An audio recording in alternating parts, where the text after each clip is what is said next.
Hey everybody, welcome to Obscurities and Miniatures. Once more, we're dipping our toes into some historical kits that we could probably get away with using in some fantasy wargaming as well as general historical skirmishing and get a lot of bang for our buck while we're at it. Today we're going to take a look at the Perry Foot Knight kit from between 1450 to 1500. Now, these models are pretty cool in the fact that there's a lot of bits in here that you can use, but if you have access to any of the other medieval Perry sprues, like the Agincourt stuff, all of that is totally going to work, as far as I know. And you get a whopping 38 figures in here, and these Foot Knights are all going to be dudes decked out in, heavier plate armor. So, very nice. A lot of color suggestions there. Stuff pulled out. Okay, first things first, we do have an actual command sprue. This is the Foot Knight command. I don't think this is actually in any of the Agincourt boxes or their War of the Roses sets. It could be, and I could be wrong. Let's see if I can figure out where the... Okay, so you got a very noble looking head there, and then you've got a be-crowned helmet as well. Cape, swords. I'm assuming this is a lance, so you can have him drawing his sword there. Extra head as well. So, a couple of options there for whoever your leading lord is. You do have bases included, whether you want to use those or not is entirely up to you. And something I've always enjoyed about the Perry kits, you do have some suggestions on how to get these all painted up, and a little bit of background detail as well. And I do like the fact that they credit the painters. They're always very good about that. One or two, for that matter. So here you can see what looks to be the basic sprue. They have it all laid out, and I appreciate that because you don't have to have intensive instructions, but you can at least let us know where everything should go. Much appreciated. So that way you know which arms go with which, and then they have a couple of sample options of how to build it. They do have some included flags if you wish to cut those out, or at least use them as a paint guide. And a few more on the back. So since these are, double-sided, you're only going to really be able to use one set at a time, unless you go and buy multiple boxes, and hey, I can't fault you if you want to do that. So what does the actual sprue look like? Well, let's take a closer look. And I just want to double check and make sure they all are the same. Every now and then I have come across kits. I don't usually advertise the fact that they have the wrong things in the boxes.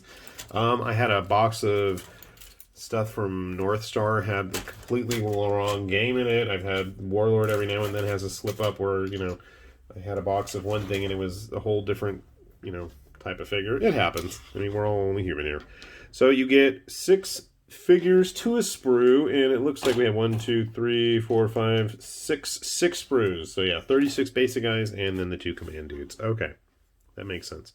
And as you can see, you do have a nice selection of close combat weapons. My favorite, always making sure you have enough scabbarded blades. You do have an unsheathed scabbard here to go with your sword. Guy with some kind of a little dagger. Plenty of pole arms. I like that. Got like a broken down lance or something right here. Is that an axe? Yeah, I was going to say it looks almost like a hammer or a volge maybe. I believe these 2 pieces go together, so that way you don't have a broken axe. Another pole arm. Lots of swords. It's always fun. What kind of head options do we have? Okay, they're all over here. There we go. Okay, so most of these guys, you can see their faces. We do have a couple of fully enclosed ones, so we don't have to see their ugly mugs. I'm not a fan of painting faces. If you haven't heard me complain about that enough over the years here. 10 head options, not bad. You do only have one visored helmet right here, so, looking at them and how they connect to the bodies, though, they have that rounded cavity, so if you have any other similarly sized bodies, parts, especially from other Perry kits, Gripping Beast kits, Victrix, North Star, I think all that stuff tends to be within the same realm of size, so I'm sure if you really wanted to get creative, you totally could, and you know by now, I'm certain there's going to end up being some other random parts on a few of these, so let me grab a couple sprues, let me grab some glue, and let's see what kind of interesting creations we can start concocting here, shall we? Sit tight. Alright, so we built a fair amount of Foot Knights here. We didn't build everybody yet. Did go ahead and paint up a couple. You may have seen these before in some of our Monday weekly painting progress videos. The idea was I was going to paint up a set of blue versus red for doing something like Lion Rampant.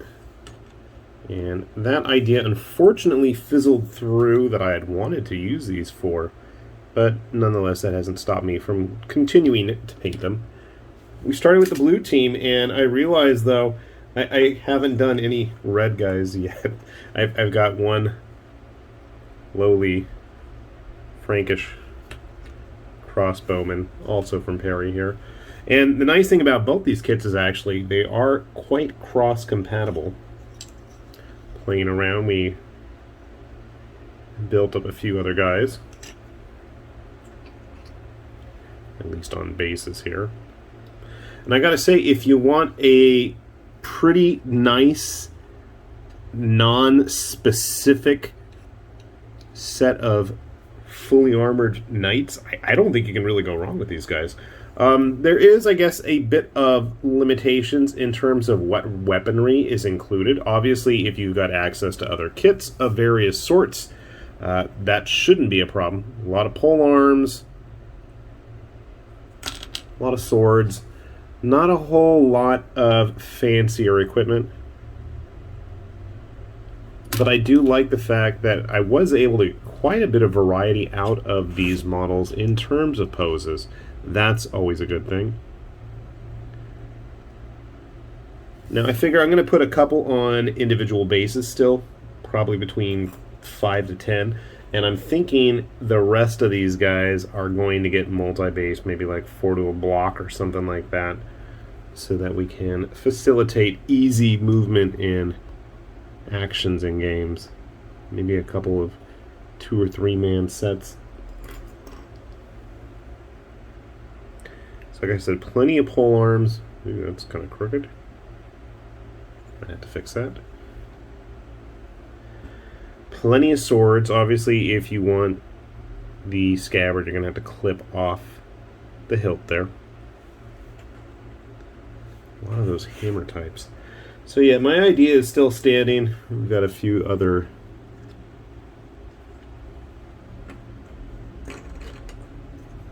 I'm not sure. This might actually be a foot soldier body mixed with the infantry. I want to say these are the generic. No, I take that back. They might be the French infantry kit. The Agincourt guys. Yeah, I really got to work on that red team because they're non-existent. If you're curious, my other idea was that with the Fireforge and some of the leftover Warlord / Wargames Factory generic troops I've got, they're going to make great peasants, and they're perfectly in scale with each other, so maybe I'll have a nice peasant rabble mob. They're going to work great together, I think, in that regard. Here's one of those Saxon churls.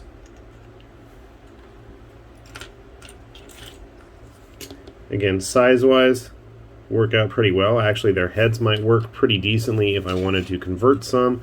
And that's one of the nice things about the historical stuff in general, is if you've got plenty of spare heads, they're going to work really well together. Could supplement them with some of the Fireforge mounted knights. Of course, I do have a set of the mounted sergeants from Perry that I have yet to film. I probably should get around to that as well. If you're curious how they stack up with other models, I'm using my Reaper Belmont as I We have our witch hunter friend here. So you can see, scale-wise, I'd say they're going to fit in pretty good with a lot of the other stuff out there. Here's a WizKids human. A Victrix Viking. That might make for some fun scenarios, even if a bit anachronistic.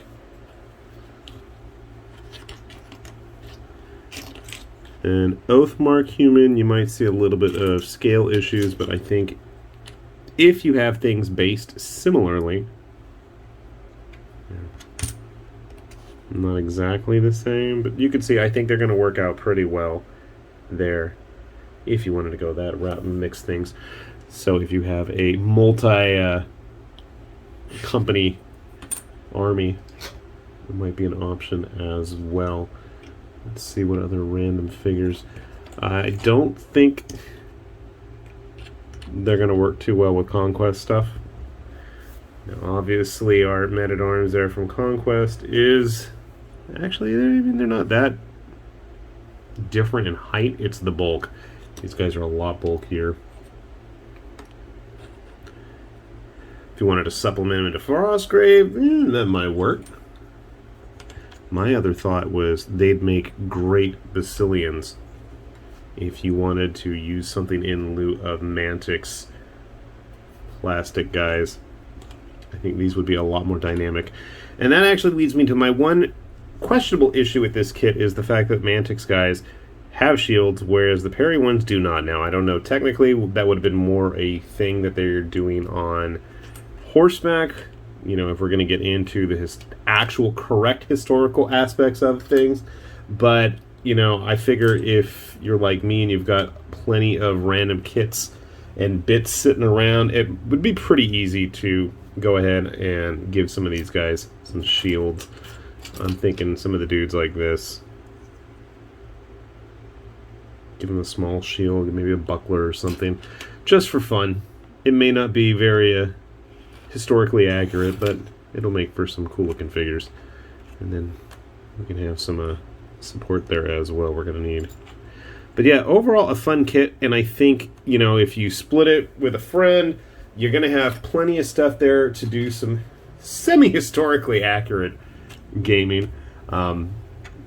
Definitely, I think if you pick up a few of the various boxes that Perry makes, I think you've got yourself a great historical army, perfect for stuff like Lion and Dragon Rampant, and I think it's going to give you a nice bit of kit to play around with and customize, or at least for your command guys, right? So, we'll put a link down below if you haven't ever checked these out. Do take a look. Perry makes some very nice plastics. Gotta give them credit for where credit is due, and hopefully they're gonna have something that tickles your fancy as well. With that said, this has been High Lord Tamberlane with Obscurities and Miniatures, saying thanks for watching, and we will see you back here soon. Bye-bye.